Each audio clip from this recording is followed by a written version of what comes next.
तो ये कहानी है हजारों साल पुरानी, जिस वक्त लोगों को अमेरिका के बारे में नहीं मालूम था। अमेरिका के लोग जंगलों में रहने वाली बहुत आम सी जिंदगी गुजारा करते थे और इन्हीं में हम एक औरत को देखते हैं जिनको लगता था कि आने वाले वक्त में उसके इलाके में शैतान आने वाले हैं और इसी वक्त के लिए वह अपने लोगों को वार्न भी करती है, लेकिन कोई उसकी बात नहीं सुनता और आखिर वह दिन आ जाता है जिस दिन के बारे में यह औरत अपने लोगों को वार्न किया करती थी। समुद्र के रास्ते वाइकिंग्स उनके इलाके में घुस आए, जिनका बड़ा सा जहाज देखकर यह औरत डर गई। वह इस जहाज को एक मॉन्स्टर, एक जानवर समझ रही थी, पर जब वह उस टूटी हुई जहाज के अंदर जाती है तो उसके अंदर लोगों की लाशें थी और साथ ही एक बच्चा भी, जो कि काफी डरा सहमा लग रहा था।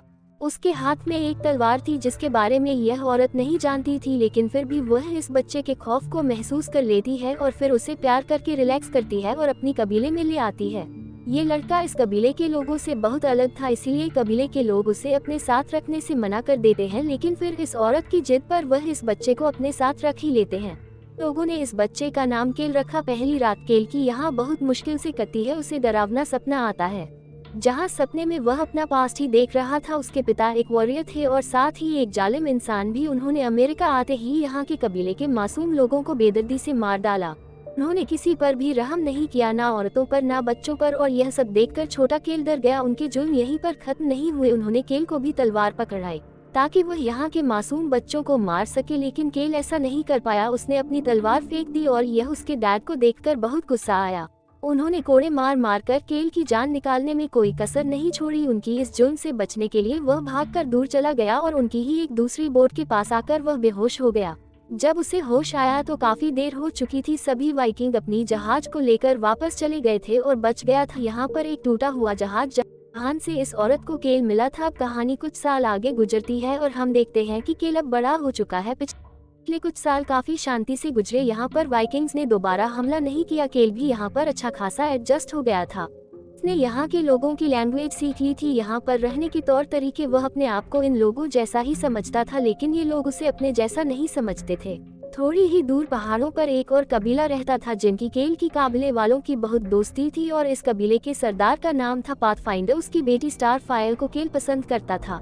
ये बात स्टारफायर के खास आदमी को भी पता चल जाती है, जिसे भी स्टारफायर पसंद थी, और क्योंकि उसे यह बात मालूम हो गई थी स्टारफायर भी कहीं ना कहीं केल को पसंद करती है, इसीलिए वह केल से नफरत करता था। फिर हम देखते हैं कि केल यहाँ दूसरे कबीले के सरदार को बताता है कि पहाड़ों में होने वाली बर्फबारी की वजह से उनके बहुत से लोग ठंड की वजह से मारे गए। अब उन्हें रहने के लिए एक नई और महफूज जगह ढूंढनी थी। इन दोनों काबिलों के मिलने का आज एक खास मकसद था। पाथफाइंडर अब रिटायरमेंट ले रहे थे और आज उन्हें अपने कबीले में से किसी दूसरे पाथफाइंडर को चुनना था, जिसके लिए वह एक छोटा सा मुकाबला रखते हैं। केल भी इस मुकाबले में हिस्सा लेना चाहता था, लेकिन उसे इजाजत नहीं दी जाती क्योंकि इन लोगों का मानना था कि वह उनमें से एक नहीं है। ये सुनकर के नाराज होकर वहां से अकेला ही निकल जाता है, इस सोचते हुए कि वह अब अकेले ही अपनी दुनिया बसाएगा। उसके पास अभी भी अपनी बचपन वाली तलवार थी और अगली सुबह जब वह शिकार के लिए निकलता है, उसे समंदर के पास कुछ लोगों के होने का पता चलता है। ये वाइकिंग शिप है जो दोबारा इस जमीन पर हमला करने के लिए आए थे। वाइकिंग इस वक्त अपनी कबीले से काफी दूर एक पहाड़ी पर था। वाइकिंग उसके कबीले पर हमला करके उसके सभी लोगों को मार चुके थे। ये देखकर केल अपने कबीले वालों की मदद करने के लिए वापस आता तो है, लेकिन अब बहुत देर हो चुकी थी। सब लोग मर गए, पूरा कबीला जल चुका था। कबीले के लोगों की लाशें ही लाशें पड़ी थी, सिवाय 2-3 लोगों के जिन्हें वाइकिंग अपनी एंटरटेनमेंट के लिए टॉर्चर कर रहा था। ये देखकर केल को गुस्सा आ जाता है और वह अपने आदमियों को बचाने के लिए आगे बढ़ता है। वह जानता भी था कि वाइकिंग काफी ज्यादा है, वह इनका मुकाबला नहीं कर सकता, लेकिन वह फिर भी आगे बढ़ा। वाइकिंग के सरदार को केल का हौसला पसंद आया। वह ये मुकाबला देखना चाहता था कि कैसे वह वाइकिंग को हरा पाएगा, इसलिए उसने अपने काफी सारे लोगों को केल के साथ मुकाबला करने के लिए आगे कर दिया। केल ने एक एक करके काफी लोगों का मुकाबला किया, लेकिन ये बहुत ज्यादा थे, वह सबको नहीं मार सकता था, इसीलिए उसने होशियारी दिखाई और वह यहाँ से भाग गया। भागने से पहले उसने जिस आखिरी इंसान को मारा था वह उसकी शील्ड और उसके हथियार ले चुका था। गुस्से में यहाँ वर्किंग के कप्तान केल के पीछे अपने लोगों को भगा देते हैं। केल, जो कि इस इलाके से अच्छी तरह से वाकिफ था, वह इस इलाके में छुप जाता है और चुपके से ही इन पर हमला करके इन्हें मारता है। उसे ऐसा करते हुए पीछे से कुछ वाइकिंग ने देख भी लिया था। उसके ऊपर तीर से हमला करते हैं, जिस हमले में केल जख्मी भी हो जाता है, लेकिन अगर वह यही हार मान लेता तो उसकी जान भी चली जाती। वही ये बात जानता था। अपने आप को बचाने के लिए वह पानी में जंप कर देता है। और इन सभी लोगों की नजरों से बचकर चला जाता है। हारे हुए वाइकिंग अपने सरदार के पास जाते हैं और उसे बताते हैं कि केल उनसे बचकर निकल भागा। ये सुनकर वह गुस्से में आ चुका था। गुस्से में वह अपने ही 2 लोगों को मार चुका था और बाकी लोगों से कहता है, हमें किसी भी हाल में उस लड़के का पीछा करना है, क्योंकि वही तो है जो हमें दूसरे गांव तक पहुंचा सकता है। सीन कट होकर हमें केल को दिखाया जाता है, जो पानी से निकलकर एक गुफा में बेहोश हो चुका था। दूसरे कबीले के कुछ लोग जो यहाँ शिकार के लिए आए थे, वह जख्मी केल को देखकर उसकी मदद करने के लिए सोचते हैं, लेकिन केल चिल्लाता रह जाता है, नहीं, मेरी मदद मत करो, तुम लोग यहाँ से चले जाओ।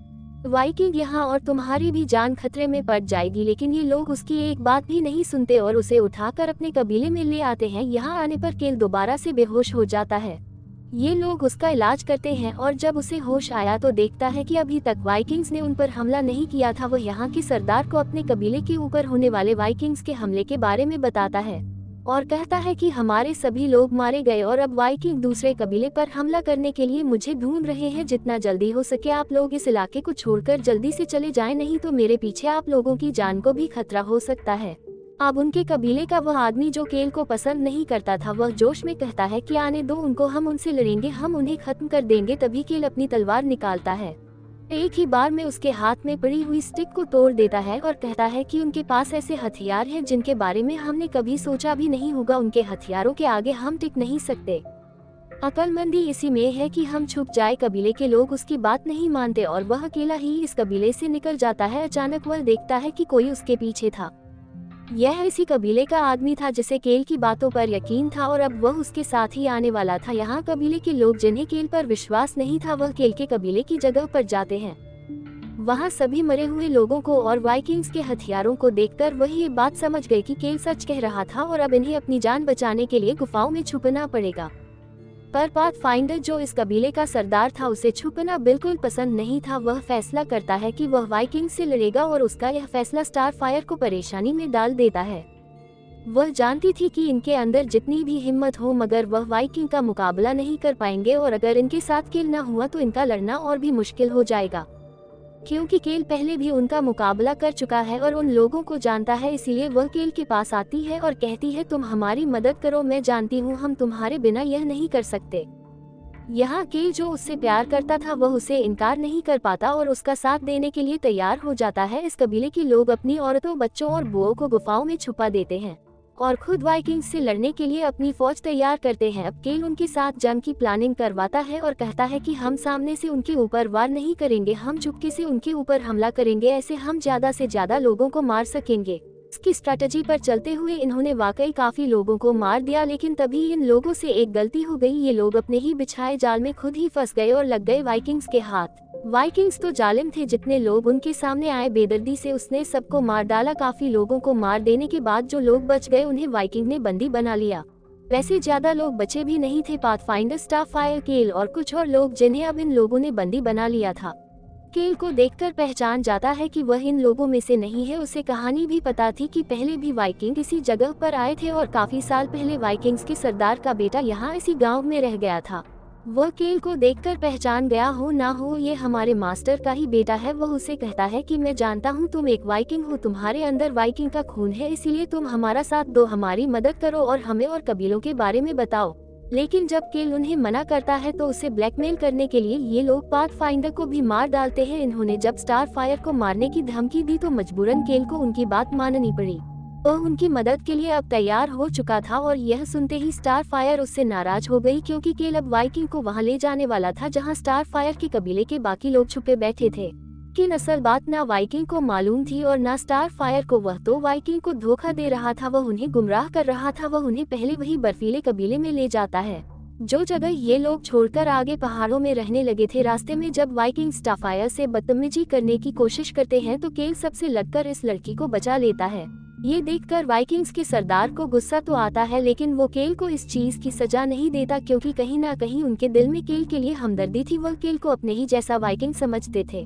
कबीले में पहुंचने के बाद उन्हें यहाँ कोई आदमी नहीं मिलता। वाइकिंग के सरदार केल से पूछते हैं, अब हमें कहाँ जाना होगा? केल कहता है, हमें नॉर्थ में जाना है। नॉर्थ में समंदर था, दूर दूर तक वहाँ कोई आबादी नजर नहीं आती। ऐसे में वाइकिंग के सरदार को लगने लगा कि केल उन्हें धोखा दे रहा है। ऐसे में केल होशियारी दिखाता है और अपने पास मौजूद कबीले वालों की चीजें आसपास फेंक देता है। जो चीजें वाइकिंग के हाथ लग जाती है, जो चीज वाइकिंग के सरदार को दिखाते हुए कहते हैं ये चीजें कबीले वालों की गिरी है। केल सही कह रहा है, वो लोग नॉर्थ की तरफ ही गए होंगे। तो स्टार फायर को भी समझ आ रहा था कि केल उन्हें धोखा नहीं दे रहा, बल्कि उसके दिमाग में कोई बड़ी प्लानिंग चल रही है। ये लोग आखिर समंदर के किनारे पहुंच जाते हैं। यहाँ बहुत ठंड थी, समंदर अब जम चुका था। केल सभी लोगों से कहता है कि हमें मुड़कर जंगल के रास्ते दूसरे कबीले वालों के पास जाना होगा, क्योंकि बर्फ बहुत जम गई है, यहाँ पर गिरने और मरने का खतरा है। ऐसे में वाइकिंग्स के सरदार गुस्से में उसे कहते हैं, तुम क्या हमें बुज़दिल समझते हो, हम भी यहीं से जाएंगे। असल में यही कमजोरी तो उसकी केल को पता थी। वह जानता था कि यहाँ आकर वाइकिंग पीछे नहीं मुड़ेंगे और फिर बर्फ में फंसकर मारे जाएंगे। केल क्योंकि खुद रास्ता दिखा रहा था, तो वह बहुत आराम से चलते हुए इस बर्फ को पार कर लेता है, लेकिन थोड़ी ही आगे जाने पर वह बर्फ के पतले होने की वजह से गिर जाता है। बर्फ के टूटते ही यहाँ बहुत सारे वाइकिंग भी पानी में गिर जाते हैं। एक वाइकिंग जिसने स्टार फायर को अपने साथ बांधा हुआ था, वह भी पानी के अंदर गिर जाता है। जिस वजह से वह डूब रहा था, वह स्टार फायर को भी अपने अंदर करने की कोशिश करता है। पानी में डूबा हुआ केल जब स्टार फायर की ये आवाज सुनता है, तो वह उसे बचाने के लिए वहाँ से बाहर निकल आया।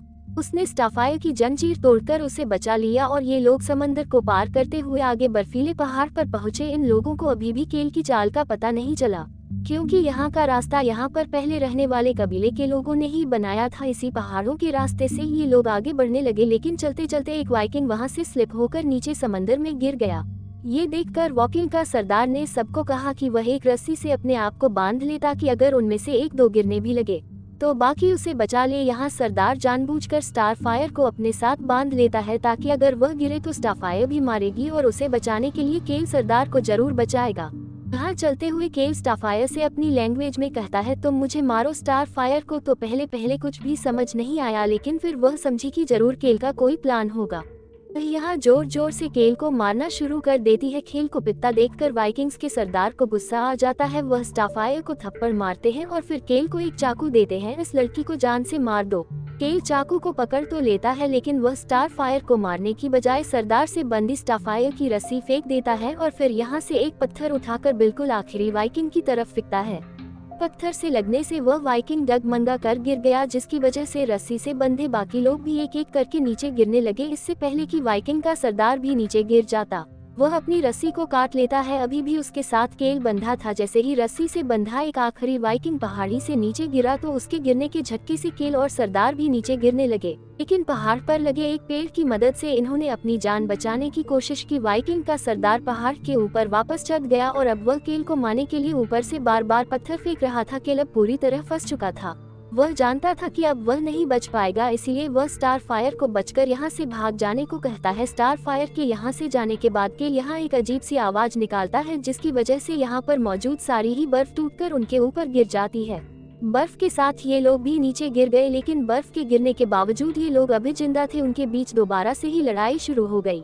लड़ते हुए एक पॉइंट ऐसा आता है कि केल सरदार के ऊपर भारी पड़ चुका था और इस पॉइंट पर सरदार उससे कहता है, यहाँ मैं तुम्हारी नस्ल का आखिरी हूँ, क्या तुम मुझे भी मार दोगे? केल एक बार भी नहीं सोचता और अपनी तलवार से उसका सर अलग कर देता है।